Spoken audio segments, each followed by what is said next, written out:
ఇండియాలో ఇలాగే కనిపిస్తుంది. ఇందులో రకాలు కూడా ఉన్నాయి. ఇది వచ్చేసి నలుపు గోధుమ వర్ణంలో అయితే మచ్చలు ఉంటాయి, నలుపు మచ్చలు. ఇక్కడ చూస్తున్నారు కదా ఎలా ఉందో.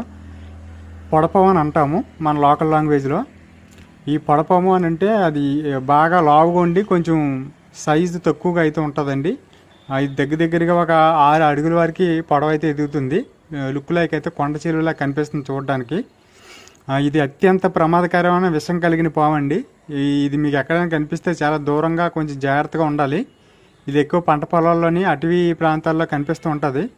నాకు ఇక్కడ పాములు కొంచెం అలవాటే కాబట్టి నేను దూరం నుండి మీకు చూపించాలని చెప్పేసి కొంచెం రిస్క్ చేసి అయితే రికార్డ్ చేశాను. ఇది పక్కన అయితే మా టింకు కూడా దీని గురించి తెలుసు, కొన్నిటి గురించి మా టింకుకు ప్రమాదకరం అని తెలుసు. అది కూడా వీళ్ళంత దూరంగానే ఉంది. ఇది చూసారు కదా అంత స్పీడ్గా పరిగెడుతుంది. ఇది చాలామంది చూసారు పొడపం పరిగెద్దని అంటారు కదా, ఇది బుస కొడుతుందండి. పుసి మన బుస కూడా కొడుతుంది.